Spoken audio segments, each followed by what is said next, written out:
as you start to look and go, oh, well, this is that same word, but then they put little weird things on it. Gotcha. You put weird things on it, huh? Yeah. Or just but I recognize it. Like the Presbyterian Retreat Center. Have you ever been to Manuka? They call it Manuka. Never been heard of it? Yeah, it's really beautiful. You should go sometime. It's First Presbyterian Church downtown, but it's open to anybody. And it's actually would be a really fun thing. And if you were really organized and got a group, you could call in advance and have a lunch there because they make a pretty good food and I don't think it's that expensive. And so you could go look around the gorge and then stop and have lunch.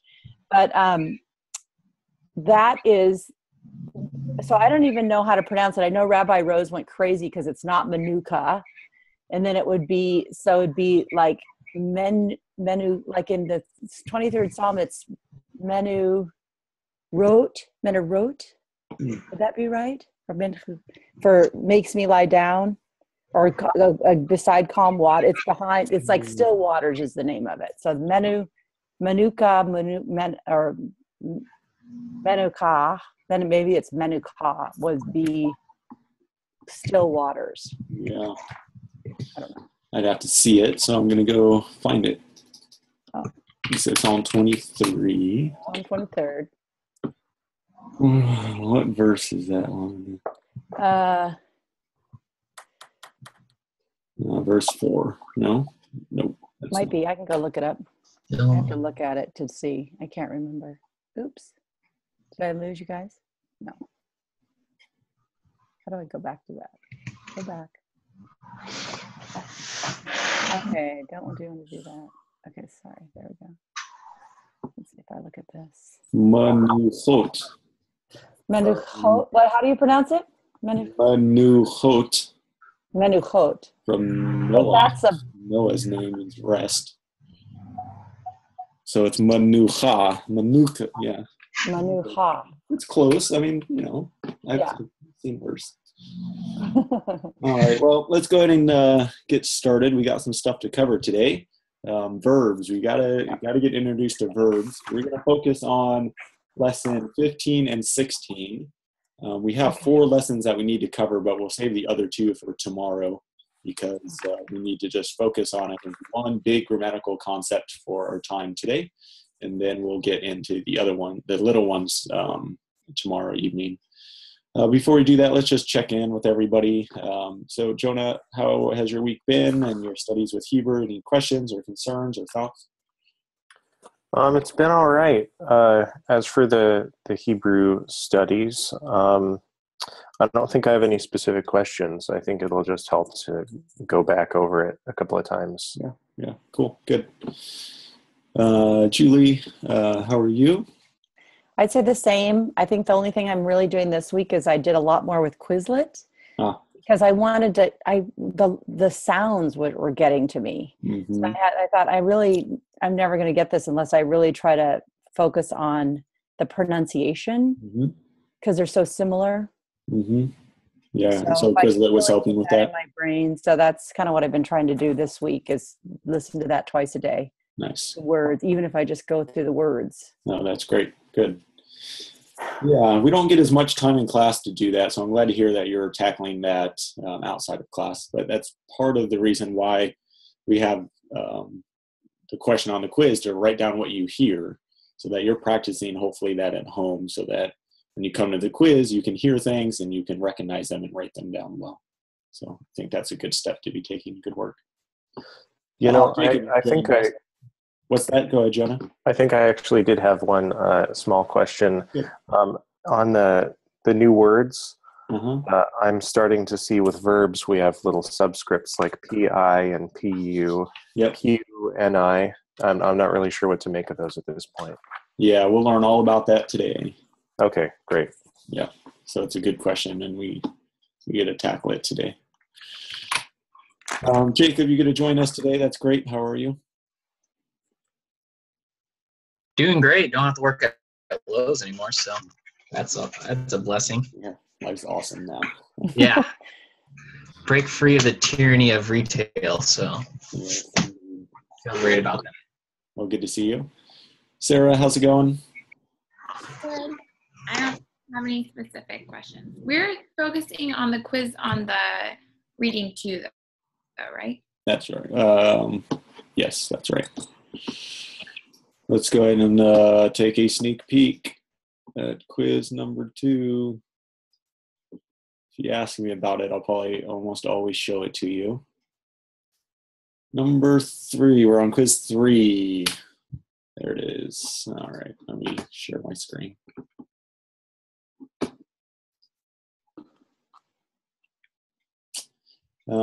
Is that the one that we just did? That looks like the one we just did. Then we're on quiz 4 already? I know. Oh, yeah, Adam and Eve. Okay, yeah, good. So we worked with the garden story last week.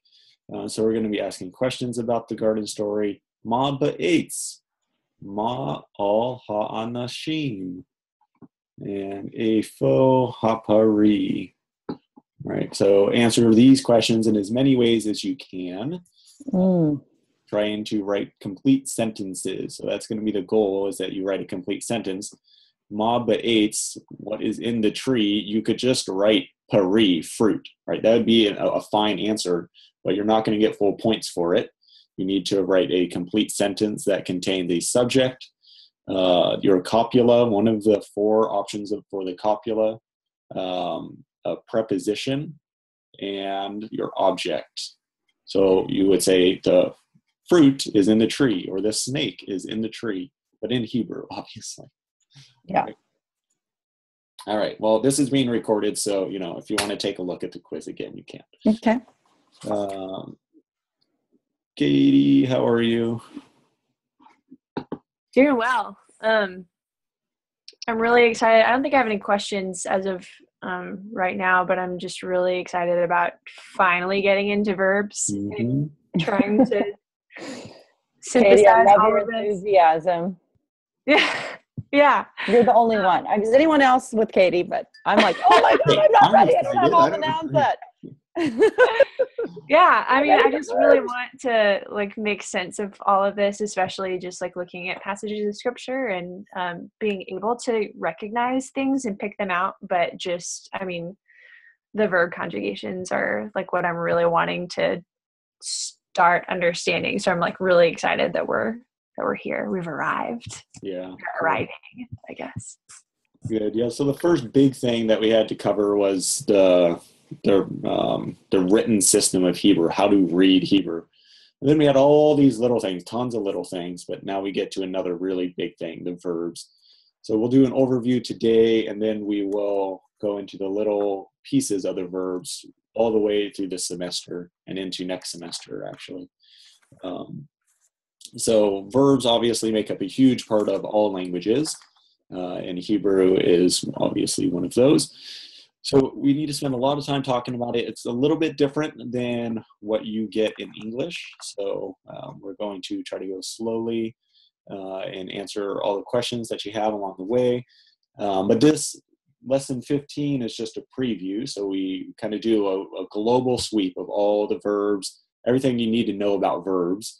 And then when we get into lesson 16, that's when we start looking at the fine details. We zoom in very closely and look at some details. So we're going to start big and work our way in. Let's go ahead and do that, and then we will try to practice some stuff. So there are 6 things that every Hebrew verb has. So 6 things. And when you look at a verb, it's going to tell you 6 things. The first thing is the root. In Hebrew, we call it the shorish. The shorish is the root. It normally has 3 consonants. So most Hebrew words have 3 consonants. There are exceptions to that, which we'll talk about. But that's the first thing that you need to identify when you look at any word is the root. What is the root? And we do that by taking stuff off. We've already learned that Hebrew adds stuff on to words. So we have to just ask ourselves, well, what can I take off of this? So one of the things that you want to be thinking is, what are the common letters that are added onto words?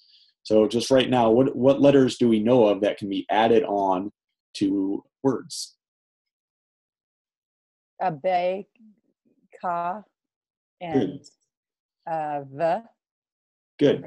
Yeah, the lamed, the beit, kaf, and lamed as well as the. So when you look at a word, if you had 4 letters and one of them was a bait, cough, or lament on the front, you think to yourself, well, let's try to take that off and see if I can identify the root. That bait might be part of the root, like buy it, house, has a bait. And you don't want to just take that off because it's part of the root. But that if there's a bait on the front and there are 4 letters, then you think to yourself, well, let's take it off and see if we can identify the remaining 3 letters.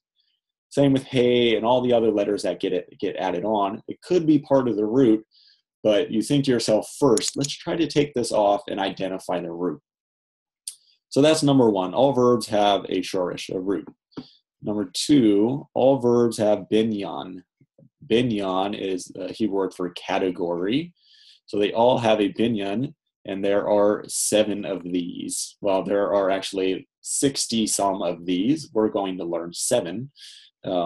Most of them are very rare and not something that you need to worry about.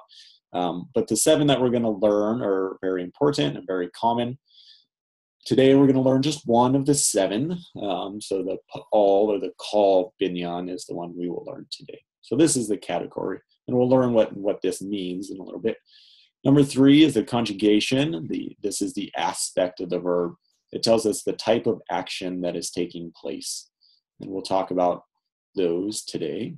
And then the final 3 are pretty straightforward.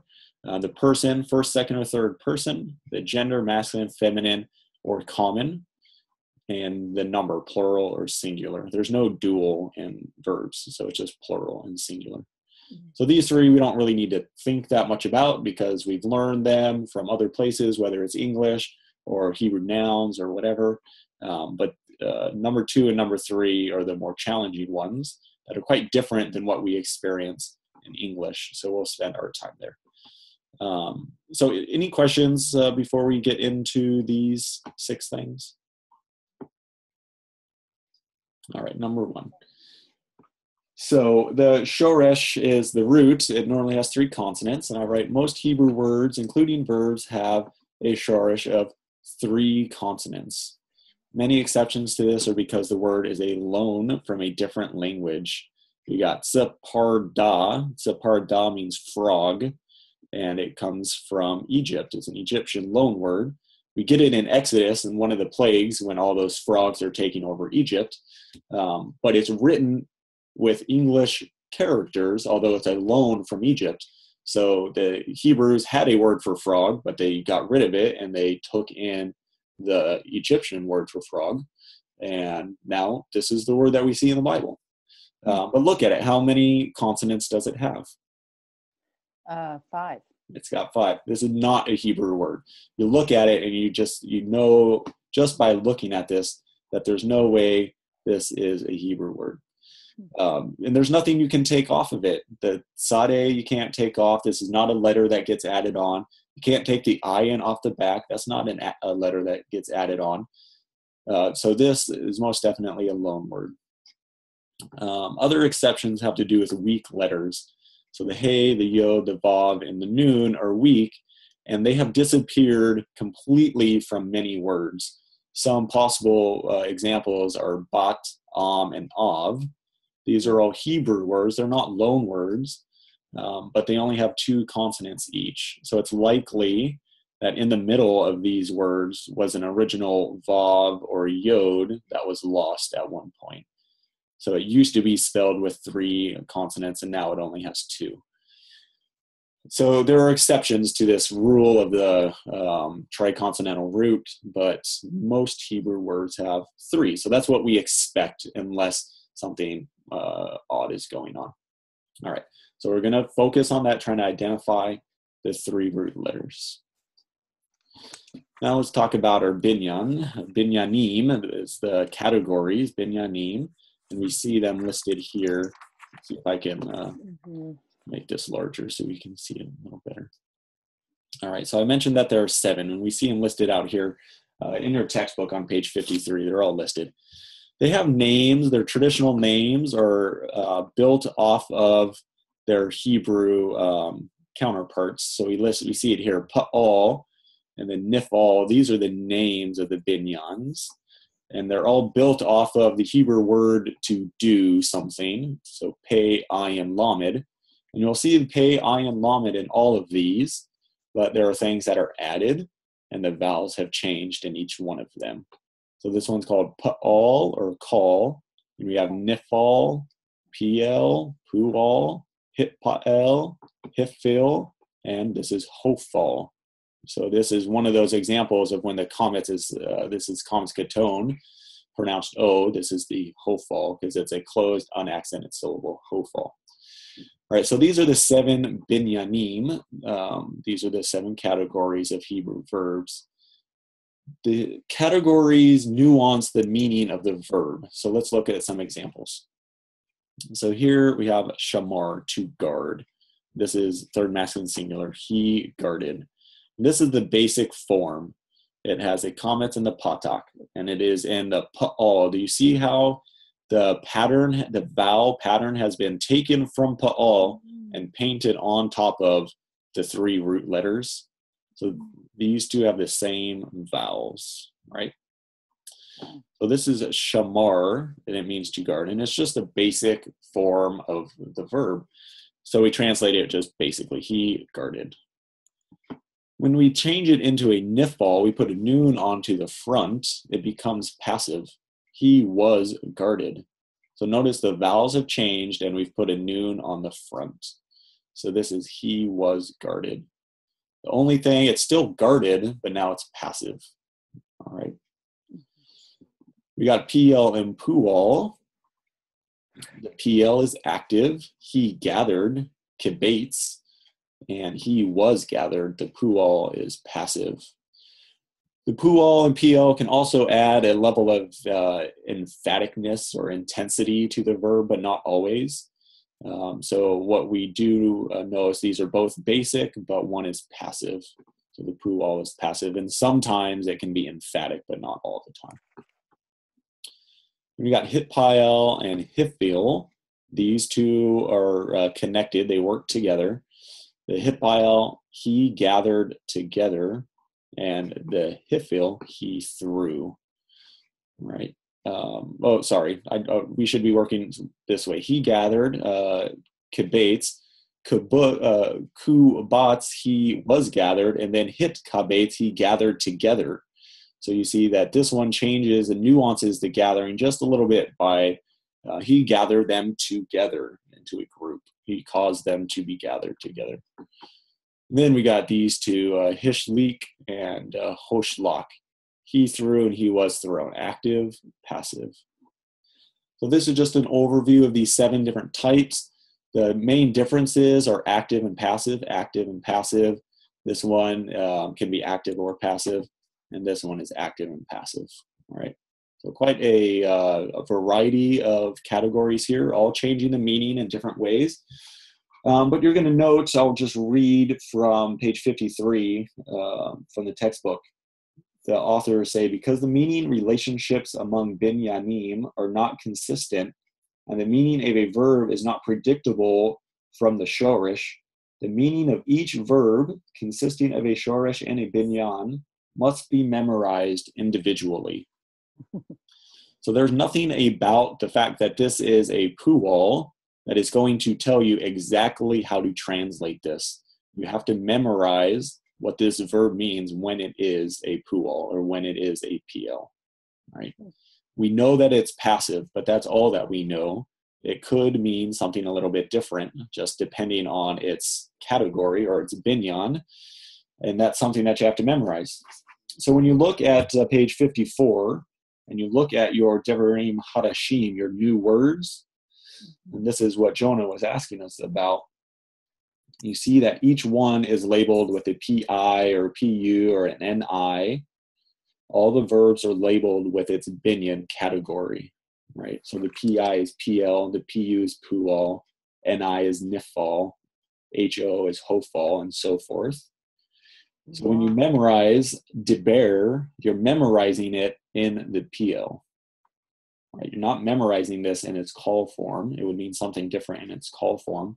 You're memorizing it in its PL form. Deber means to speak when it looks like that, when it is spelled like that. When it's spelled differently, it means something different. Now look at gather. We have both a PL and then in parentheses we have the pual, right? So kibates and kubates. So we know that the first one means to gather and the second one means he was gathered. So it just is going to change it into passive. If it does not give you two meanings, so all of these only give us one basic meaning, then the basic meaning is not going to change if the category changes. So take a look at to send, shalach. Shalach does not change its meaning from call to nifal, except for it becomes passive. That's it. All right. Later on, it'll give us multiple meanings depending on its category or its binyan, and you'll have to memorize those. But these are nice and straightforward, really basic verbs that don't change their meaning too dramatically depending on their binyan. Okay, so this is just a broad overview. What you need to take away from this is that there are 7 different categories. Each category is going to nuance the meaning of the root. We're going to have to memorize that for each root, but it's going to take us all semester to get through all 7 of these, right? So this is the broad overview. We're going to just talk about the pa'al today, right? So just one of these today. Any questions come to mind? I'm sure that's just a bit of a fog, and there's probably pretty broad questions, but anything that you want to talk about right now? Go ahead, Julie. In terms of just like I can't even pronounce what they are, but or the later ones, like what is it, hotfal or down here, yeah. The hofal and the hifil. Hofal and hifel. Would that change in terms of being, when you make it plural, like right there it's singular, so that's going to change again with the plural? It's just going to be another root. Yeah. Is that considered another category, or is that just a derivation of the same category? Yeah, so that's another layer. So every verb has the root, which is the first layer, and then we add its binyan, that's the second layer. And we add the conjugation, the third layer. Person, gender, number. Finally, down at the bottom, we have number, plural, and singular. Is this 6th layer. So every layer will change how the verb looks. So we got to peel these layers off to get down to the root. So first, we'll ask ourselves, what's the number? Is it plural or singular? Okay, let's take that piece off. What's its gender? Let's take that piece off, and it's person. And then we'll get down to the conjugation in binyan. And then finally, we'll have peeled everything off to get down to the root. So it's this multi-step process that we need to do for every verb, these 6 questions that we have to ask ourselves for every verb. Okay. We're going to only talk about the call singular today, all right? We're going to talk about the plurals later. We're going to talk about first, second, and third, and masculine and feminine, but the plurals we're going to save for later. So we're going to focus in on just one small category of these 6 questions, right? But yeah, the plural and singulars will look different, kind of like your nouns did. Mm-hmm. Okay, well, number 3 is the conjugation. And this is the aspect or type of action. And this is probably the biggest difference between the Hebrew verbal system and the English verbal system. When we think of verbs in English, one of the main things that the verb tells us is when the action took place. The Hebrew verb does not have that information in it. What the Hebrew verb does tell us is if we have a whole view of the act, or if we have a partial in progress view of the act. So this is all that the conjugation is telling us. Is it a whole view? Do we see the whole action taking place in its from its beginning to end, or do we only have a small piece of it? We'll look at some examples of this. So let's find some examples. I don't know if they have any standing. Well, we're going to get into that in some more detail later. But let's see here. You could say I walked, and that would be perfect. I walked. We were talking about the whole act. I walked to the store. When I say that, in your mind, you have my path from the beginning of the walking all the way to the end of the walking. You could say, I am walking to the store.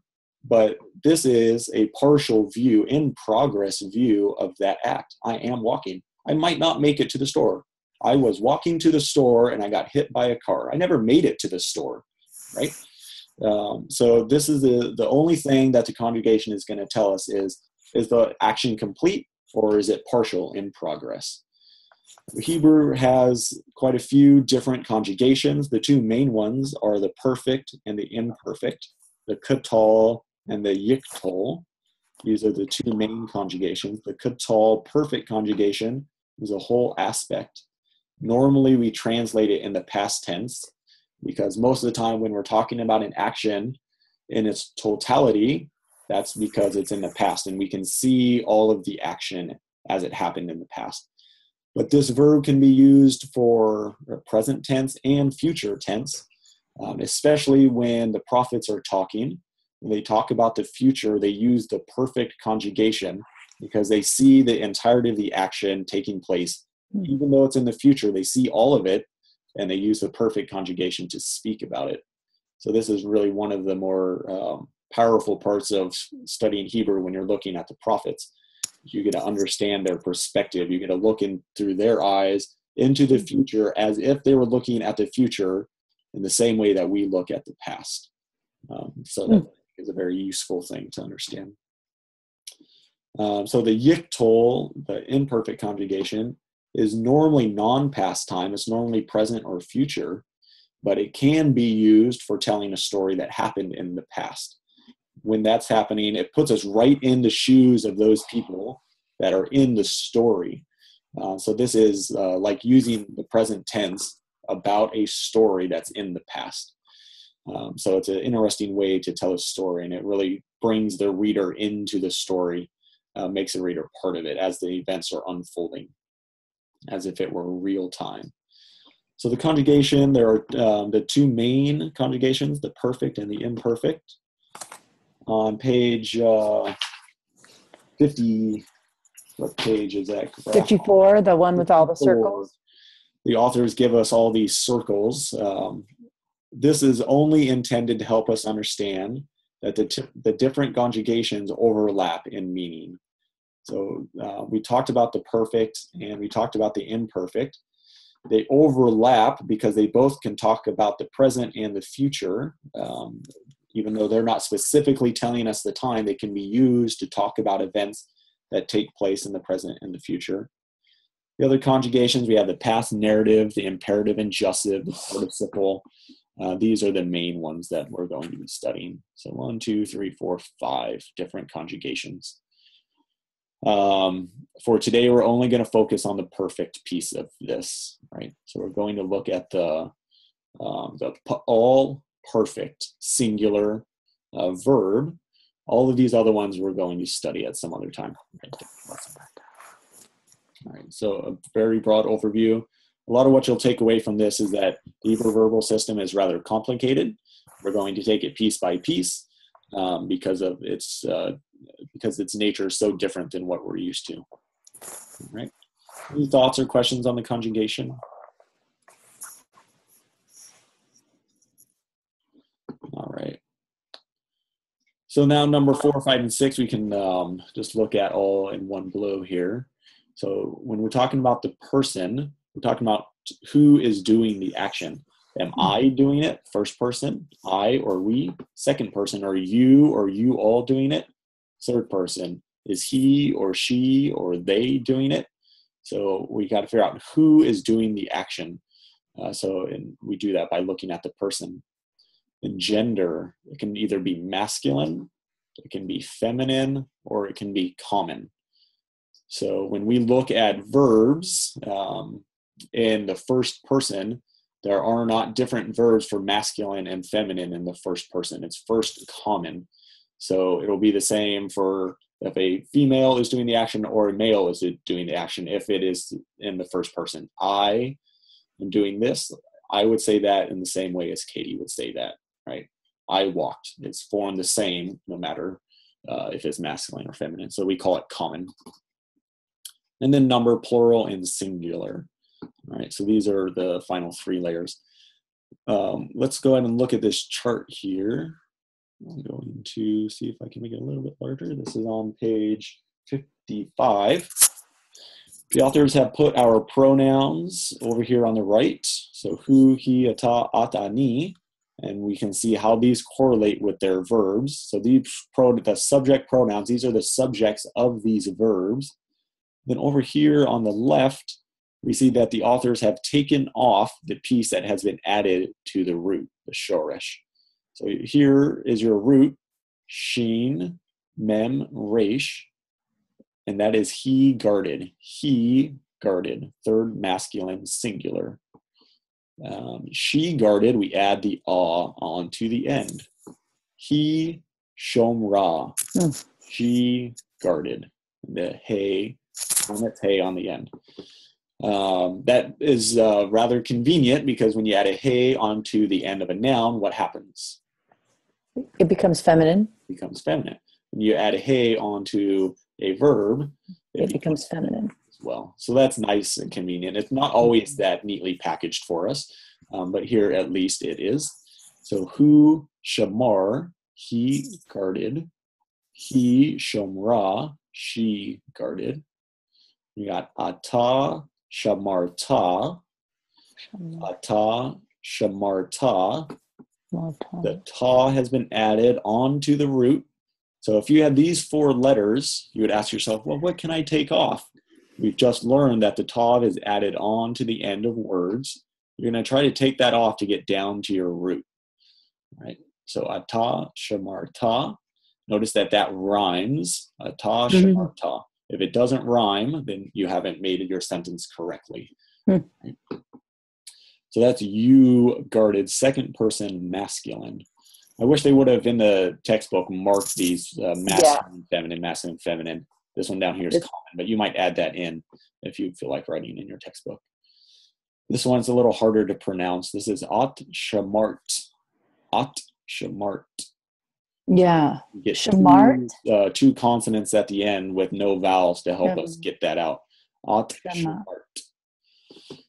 So you know that it's mart, like the R and T blends just from the that punctuation, right? From the two shvas in a row. Two shvas. So we got sh, mar, t. Okay. Yeah, when you say it quickly, they kind of run together, but slowly it's sh, mar, t, shamart. Shamart. Okay. So at shamart. The tav has been added on to the end of this to tell us that it is second feminine singular. All right. And finally, ani shamarti, ani shamarti.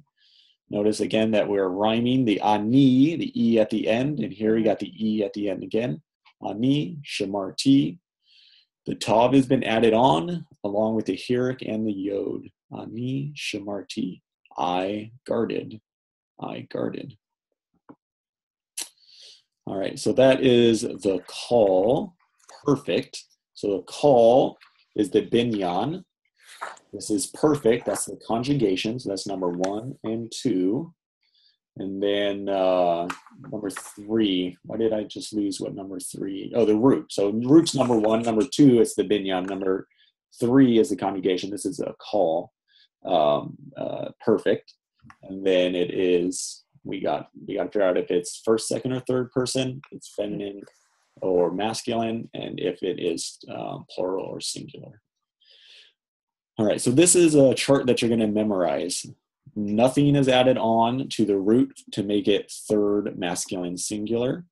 And then the ah is added for third feminine singular. The ta is added for second masculine singular. The t is added for the second feminine singular.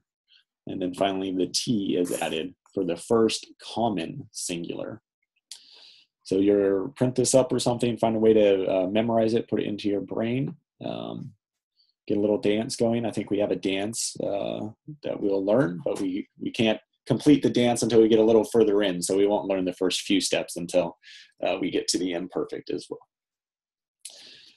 Let's take a look at this chart. So down on page 55, the verb haya is so important and so ubiquitous in the Hebrew Bible But we're going to learn its conjugation, its chart separately each time we go through the lessons. So for all of the conjugations, all the binyans, we're going to learn the chart separate.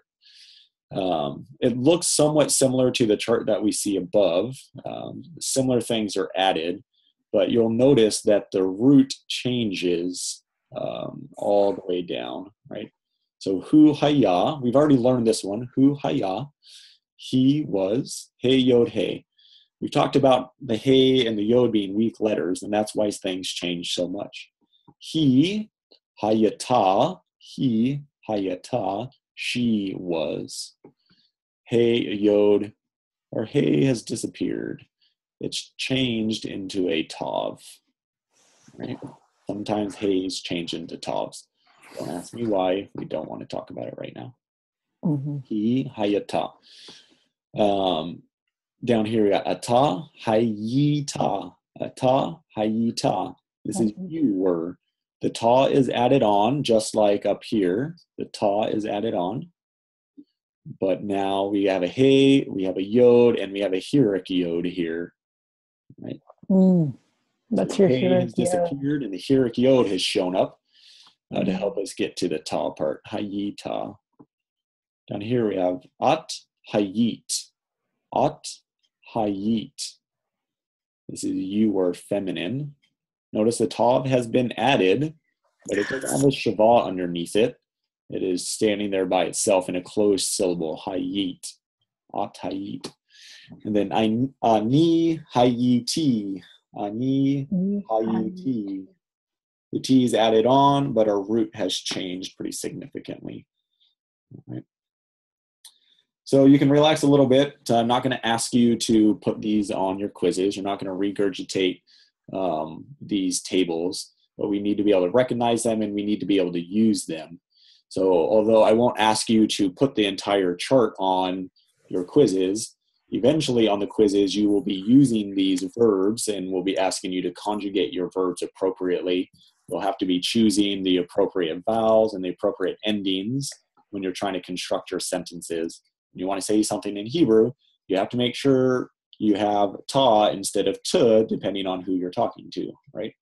So I'm not going to ask you to just make all this entire chart on your quiz, but you'll have to be able to choose the right ones when you're trying to talk about the things we want you to talk about. So Jacob will be looking for those things, not this week, obviously, but in following weeks. We'll be looking for appropriate conjugations. We're not going to worry about the small details right away. If you spell it a little bit wrong, that's not a huge problem. As long as it sounds okay and looks okay, then it'll be just fine. All right. So any questions primarily on this section up here or any comments?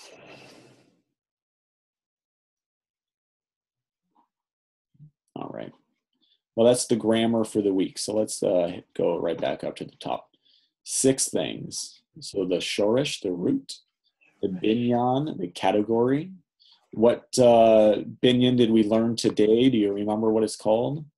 Call. The call, that's right. It has 2 names, the pa'al and the call. We're going to call it the call most of the time. It's called the call. Some people like to call it pa'al, but it's almost always called the call. So we learned the call. We looked at the other 6, but we're not going to worry about those right away. So the call. We learned the 5 conjugations, but we focused in on just one. So we did call what? The call, it's in lesson 16. Remember? Okay, I have a question. Yeah, go ahead, Katie. Okay, so why are they presenting it as past tense always? I mean, what's the current? You'd have to say now or something, or right now he's running or he's guarding. Yeah, okay. So it is almost always in the past, just because the nature of telling stories, the nature of the Bible, but the call can be used for the present.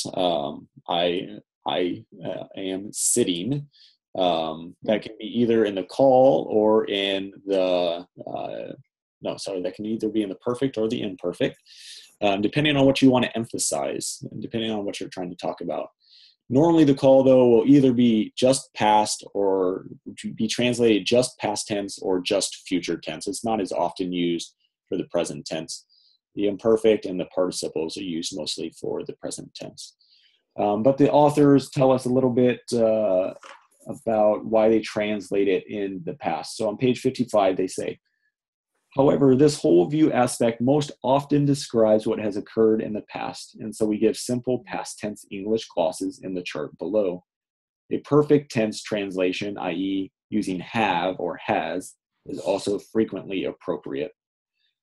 So what you're going to do in your translations is you're going to try a past tense translation, and if that works with the context, then you're going to stick with it. If that doesn't work with the context, then you're going to try what they call here the English perfect tense. And if that doesn't work, then you've got to get creative and see maybe this is a prophetic tense or something that we need to look into. But almost always do the past tense. Well, how does that work in terms of the prophets saying, God will restore, or is it God has restored, or it will be restored? How did that work out? Yeah, so we can't in English translate it well, can we? Because if we translated it as God has restored Israel, that's not true because God has not done that yet. Mm-hmm. It's only true in the fact that God has said it's going to happen, and it's going to happen, right? So they use the perfect in those situations because it's as good as done, even though it's not done yet. In God's eyes, it's done, and that's all that really matters.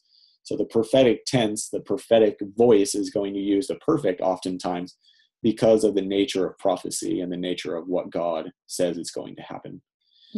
But we know from the prophets that it doesn't always come true. So the prophetic voice isn't always used. It's not always perfect because sometimes he says, I might destroy Nineveh unless they repent, right?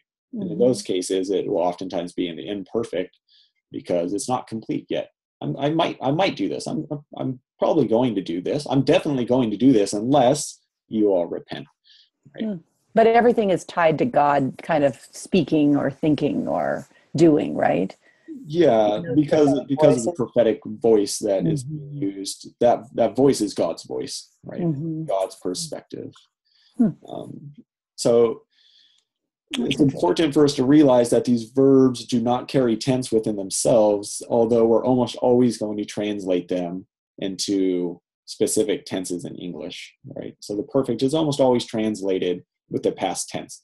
Because of the nature of going from Hebrew to English, we have to do that. So if all I said was translate your perfects as past tense, you would be correct almost all the time. But that's not the whole picture. So we try to provide the whole picture and then simplify it into what the practicality of translating. All right. So we covered the call, we covered the perfect, and then we talked about the different persons, the different genders, and the different numbers. Things are added on and things are changed for all of these different. So we start with the root and things change all the way down, and we got to peel off each of the layers to get back to our roots. All right. I want to highlight one more thing. Let's see, in your textbook, in the appendices. I think it's a something. An olive? Yeah. So A15, Appendix C, you have your verb morphology charts. A15. What page is that? It's page A15. So in the appendices, they're labeled differently. The main text has just numbers, the reading is R, and then the appendices are A's. So you have your appendices charts. There. Oh, okay, yeah. Mm-hmm. So we covered the left-hand column of this strong verb quick reference chart. The left-hand column. So we did the call, and we covered the perfect. So look down at 1A. This is the strong verb, the perfect. Shamar, shomra, shamarta, shamart, shamarti, and we stop there. So that's all we covered, just those 5 boxes on the left, the top left. Everything else we get to add in as we go. All right. So while it's a rather complicated picture, we get to start small and build from there. But notice, look at the column of call, and then third feminine singular. And go over to the right. Do you notice how all of these have "a" on the end? So third feminine singular, and go over to the right. You got shomra, ra, kibbutza, kubutza, hitkabatza, hishcha, hoshlecha. They all end in "a" because they're all third feminine singular. Something else is changing on the front, but the "a" is consistent, right? And that's true all the way down. So second masculine singular, they all end in "ta." Second feminine singular, they all have the same ending, right? So we don't have to re-memorize. It's not like Greek in many ways where things change and the table just gets, you've got like 30 different tables in Greek. Here we have just this one that we need to learn for the strong verb. So wanted to highlight that. If you like charts, this is your chart. And check off the boxes as you go. All right. Well, that's our time together. Wow. We'll review the verbs tomorrow, 6 o'clock. If you have any questions, let Jacob and I know, and we'd be happy to help you out. But I can hang out here for a little while if anybody has questions on the homework that you want to go through. I'd be happy to spend some time studying with you. Otherwise, I will see you tomorrow and hit the road. See you later. Okay, I have one question just on this next, on page 56. Great. On the Aleph, the first, I mean, I haven't done this, but I just started the first one and looked at it. And maybe I just can't remember something that's really obvious, so it might be very embarrassing. But so it's like Shemarta, right? Close. So remember, it needs to Shemart. Oh, Shemart, because we already told us that. Okay, Shemart. And this is et hadavar. That's correct, yes. Okay, hadavar.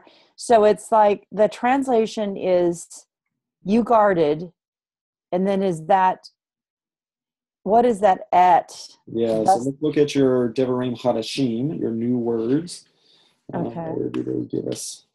I think I know that that's speaking. On that, page 54.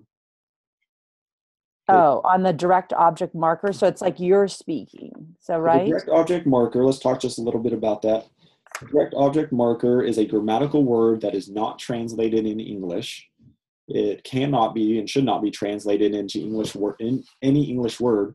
But when you see this word, it is always right before the object of the sentence, right? So if I hit the ball, in Hebrew, you'd have to have et before ball because I hit the ball. And the ball is the object. So this is the direct object marker, and it literally just marks the direct object. There's nothing else you need to do with it. So here, the et is pointing at hadavar because that is the object of shemart. So that would be you guarded the speech. Yeah, or so that guarded or kept.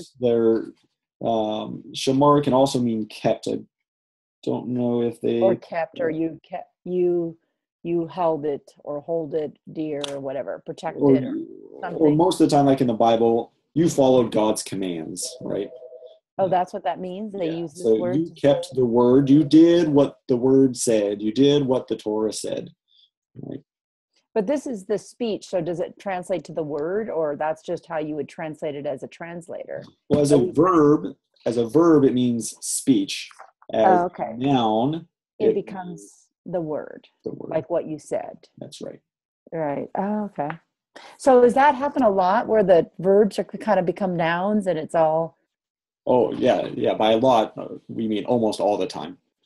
Yeah. So that adds to kind of the confusion. Like, is this a verb? But it's not a verb because it's not conjugated with the ta or the et or the whatever it is. That's exactly what we need to be asking ourselves, because we start with the root, and then one of our first questions is, what type of word is this? I know the root letters, hopefully, but now you got to figure out if it's a noun or if it's a verb or some other type of word.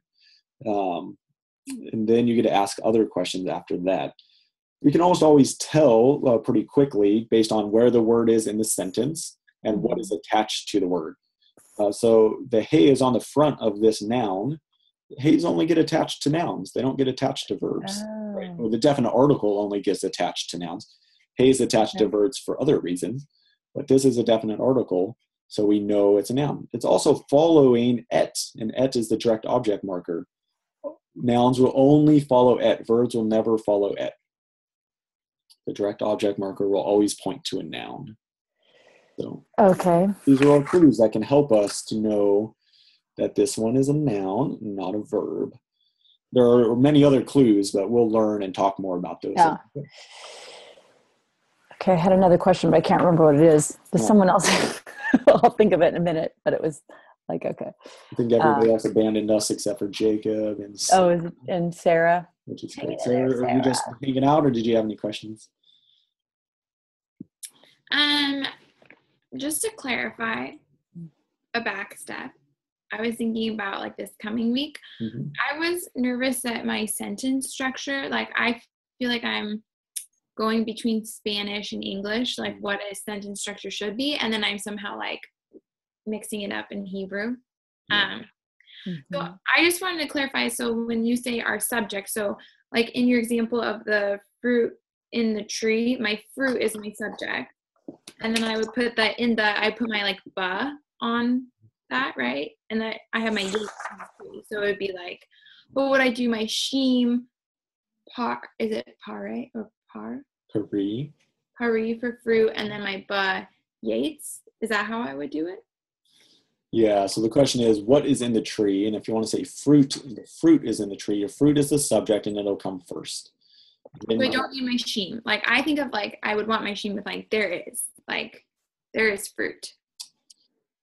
Okay, so you can say there is, so you can say yesh at the beginning. Is that what you were thinking to put at the front? Yeah, so yesh, you're right. Yesh goes first, right? We talked about the copulas. Three copulas, three of the different types of copulas follow the subject. Yesh goes before the subject, so you're doing that correctly. Okay, so I do the yesh pare, or yeah. Yesh, and then I put my ba for my in. Ba, good. That's hooked to the yates, right? Ba eights, yep. The eights. And that's my sentence. Like, that's the correct structure. That is right. Yeah, so let me share my screen and I'll write that out.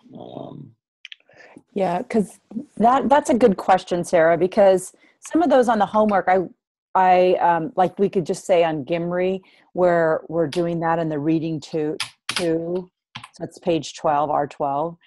I'm assuming that we're just reading that sentence and then repeat, and then it's yes or no. And then we just basically repeat what the sentence structure is. So that helps us kind of know that that's the correct sentence structure. Is that right? I'm sorry. I was trying to type and I wasn't able. Okay, yeah, you go ahead, type. The whole conversation. Yeah, so and that's good. That's a good highlight, I think, if I heard you correctly, that when we ask the question, a lot of the question can be used to formulate your answer, right? We just got to figure out how to put all the pieces together. So here you said yesh, that's your copula, and it starts because yesh goes at the beginning, and then your subject, and then your preposition would follow, and the object. There is fruit in, this is a tree. If you wanted, we'd have to, or the tree, we'd have to put a comments in here. There is fruit in the tree, right? You could get rid of yesh, and that'd be fine. Fruit is in the tree. This is a verbless clause, and that's just fine. We could say fruit is fruit feminine. Fruit. Okay. I think it's masculine. Pari hu ba'etz. Fruit is in the tree. Those are all possible ways. We could also, not to overcomplicate the situation, but I'm just trying to highlight that there's so many different ways to formulate the sentence. Fruit is in the tree. But any of those are going to work. That's correct. Yeah, so if you don't, I mean, this is the simplest way to answer that question, right? Yeah, I'm going to end my class. And I think the question was ma, ba, eitz. That's not it, Sadi. Yeah, what's in the tree? What's in the tree? So you get rid of the ma and you replace it with what you want in the tree. Or you could also say chanash is in a tree. Chanash or snake. It sounds like Nekah, right? right. The N. So Nahash. Nahash. Nahash. Nahash is what I was trying to say. Yeah. So the question, you just get rid of the question word and you put in your subject in its place, and now you have a good sentence. It's better, or maybe not better, but it's, you know, it's good to throw a copula in there, and I really like that you used yesh at the beginning. So that's great. It makes everything make sense. Yeah. Good. Good. Yeah, do what makes sense for you, because choosing the different copulas is all based off of stylistic choice, and it's your style. So everybody's Hebrew is going to be different, and not one is better than the other. So do what sounds good and feels good for you. Okay. So Go, Julie. well, just when you on the other hand, ein, when you have there is not, does that need any other negative, or is it just because it's there, you know, there's not, you know, like yadim? Yeah, that's Low. a great question. So there, Like, another does way that to mean- answer this, ma ba'etz. There is not a man in the tree. There is not a man in the tree. You could answer the question that way, and you get full points for it. But you don't need any other negation, and you don't need any other verb, because this is copula in itself. It both negates and it provides the to be that we need in English. So there is not a man in the tree. Okay, that's helpful. So the other question I had, sometimes it felt like on the lamed, like when that was possession, like to, that vowel changes. Is that always, that might change just according to what's next? So don't freak out about that. Like sometimes I see a lamed and I'd think, wait, well that's supposed to, but I thought it was supposed to have a patak, or, you know. Yeah. Okay, so or look at that. Whatever the sharek or whatever it's supposed to have, but I noticed that changes. So normally, it's so hard to type in Hebrew anymore. I know, I don't know how to type. How do I type? So if you don't know how to type something and you're using a Mac, you click on your little thing up here, show keyboard viewer. Where'd it go? There it is. And it's going to show me everything that I want to type. Right under there. Okay. So you can figure out where it is. I And just want put my that in the Shema. corner or something. Lots of Shevas. There we go. All right. So that's normally how it's spelled. And you can put it to the man. Say to the man. Give me a yod. Give me a sheet. I need a yod. So this is to a man. To a man. It's so difficult to type in Hebrew. Okay. Pari, fruit is to the man. Or to a man. Fruit is to a man. This is not a specific man. But what if we wanted to say to the man? And Bob is not in that spot. Okay. So we got our lamed, and then we want to add hey. We want to add a patak. I don't even know how to type a patak anymore. We want to add patak, and we want to add a dagesh. So all sorts of things are going to happen here. We can't type, or we can't put a dagesh in an aleph, and adding the lamed onto the word is going to make the hey disappear. So this is going to become lamed, comets, aleph, yod, shin, laish, to the man. And the only thing that's left of the definite article is this comets down there. So the reason why that has to because you have the ha there, right? Yeah. So that's why it changes. So when you add these things together, Hebrew doesn't really like really long words. If you like German, you can just keep adding stuff and it just keeps going and going. You get like these 12 character words. Hebrew won't do that. Things start to disappear and things start to fall off. And the hey is the first thing. It just gets squeezed on out and it just disappears. Oh, I see. Clarification, which I think I maybe just understood for the first time. So sorry. No. On the when earlier, because when you were squeezing, moving things around on the ba, when you put the patak on that one, you just grabbed it off the yates, right? It just like moved over. Is that true? Okay, so is it one of the ones that we had here? Yeah, on the first one, would that ba have? I feel like you put the patak underneath it. Is that true originally? Down here I got a comments because I wanted to say there is not a man in the tree. And the same thing has happened, that the hay has disappeared. I tried to put a dagesh in the ayin and I couldn't. So that lengthens the patak and the comment. All this stuff. It's too much. So many details. You don't really need to worry too much about it. But what you need to worry about is that normally the lamed and the bait is spelled with a shva, and when it's not spelled that way, it's probably because there was a definite article there. And they borrowed it. So it might be more specific at that point. So there's some article that's missing. That what would that be? I don't know. It just means ha, perhaps. Yeah, exactly. And that's so how you'd say there's. So you're saying there's not a man in the tree, or not? There's not, that man is not in the tree, is what this one's, the bottom one's saying. This is saying there's not a man in the tree. Okay.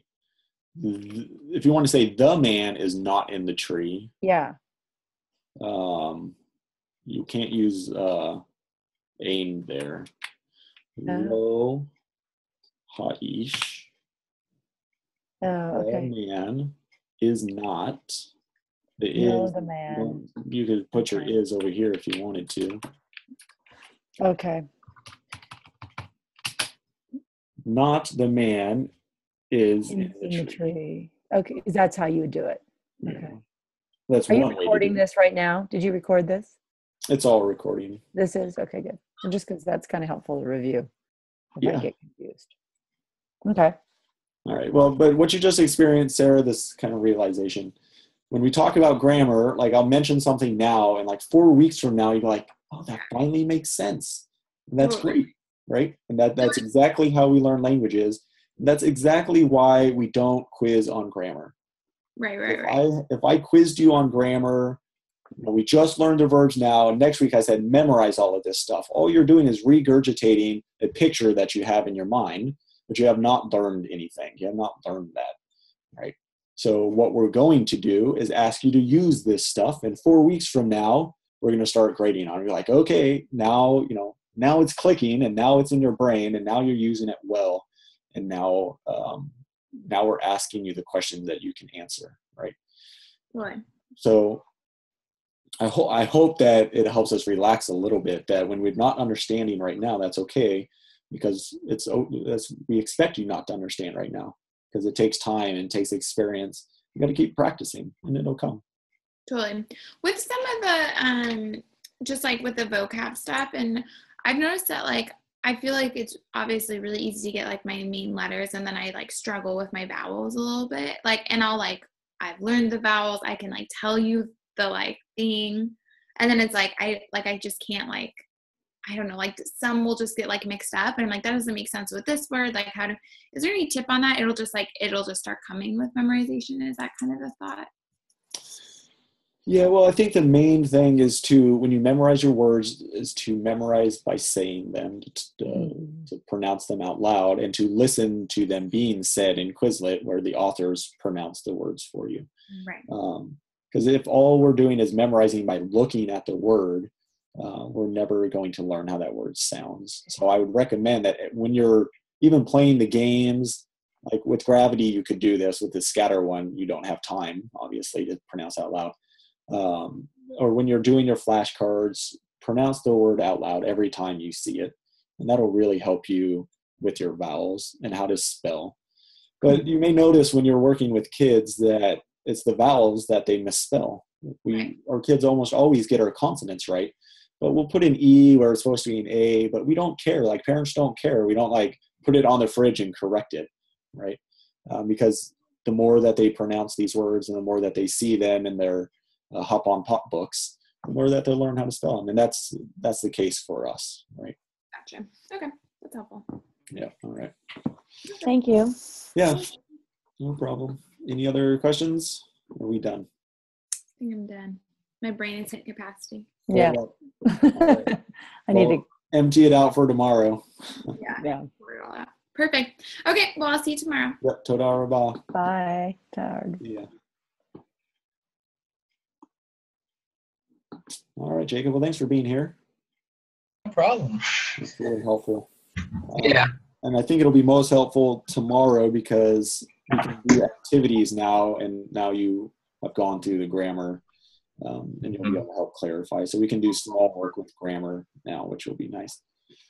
So I think that we'll probably do some exercises out of lesson 16 all together, and you can help them. We'll just break up into small groups and do it all together. So Yeah, I think that would be the best, especially this whole, well, what verbs, like what's going on? And I think it'd be better for taking the small groups of people and, all right, what's your question? We can focus on one question at a time instead of.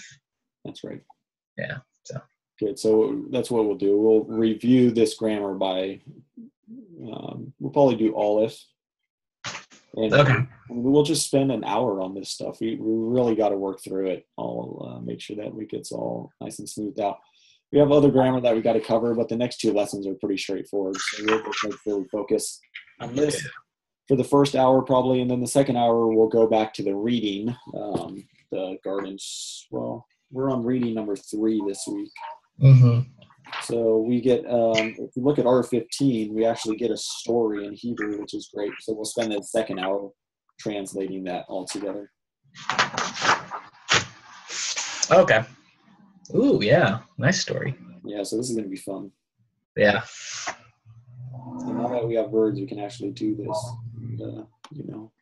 I think, well, the work that they've done really pays off now that they get to translate a Bible story. So I think Yeah. So they can actually see, like, oh, Genesis 22. Yeah. So that'd be great. Especially this kind of point. It's not like too far in that people are freaking out and don't know what to do, but it's a good point at saying, hey, you're actually doing the Bible. Like, this is actual Hebrew Bible, the stuff you're reading. I like that observation that a lot of students will get burnt out or freak out like 3/4 of the way through, but they haven't been translating Bible, so it doesn't seem worth it to them. Right. Like, we're getting to the Bible before they start freaking out. And so I like how you said that. It's really useful. Cool. Yeah. Well, any other thoughts or comments on this grammar, questions about what we're doing? No. I mean, verbs, so it's going to be interesting tomorrow to see what people ask, and after working on their homework to see what they'll be questions about, or really anything. So Yeah. Right, it's going to be interesting, especially for those people that weren't here today. Wanted to talk just real quickly about the quizzes. It sounded like some of the students didn't know what they got wrong, and I really like that you are correcting the things even when you're not taking away points, right? I think that's very helpful, that if they're misspelling something, you're fixing it, you're telling them how to spell it right. But somehow to find a way to mark which ones they're losing points for. Yeah, I need to start doing that more, because at first I was just saying, okay, like, this is where it is, and so I'm to the side. Yeah. I think I'll just put this is the point, or half the point. Usually that's the case if it's totally out of left field and it's a full point. But yeah, I don't want them second guessing your grading, because it's important that they trust you, that you are doing the grading right. If you can mark it up in a way that, like, you did 6 things wrong here, but I'm taking off 2 points for these 2 because these, so I don't know, circle them or use red. I don't know. Whatever works for you, so that I don't like, I know when I'm grading, I don't like when students are second guessing my work. And as the professor, I don't like that they're second guessing your grading. So I think just little communication will help them settle. Yeah. That'll be good. Yeah, I think so too. So. And I'll mention that we are grading on vowels now. That was only for the first quiz that I wasn't worried about vowels. I mean, now that we're getting to verbs and it's starting to get a little bit more important, I don't think I would go crazy this week, but as we get further in, just keep mentioning like, hey, it's important now. Yeah. So if they put in a paw talk or a comments, I mean, that's fine, right? But yeah, I'll just probably put like the correction and say, this is what we're going for. You got it. Yeah, exactly. So, okay, good. Well, we're on the same page. Sounds good. Looking forward to tomorrow. So yeah, cool. Excited. All right. Well, I'm glad you could be here. Make sure you report this time as paid time. Mm-hmm. Okay, good. Cool. Yeah. All right, man. We'll see you tomorrow. See ya. Have a good day. You too.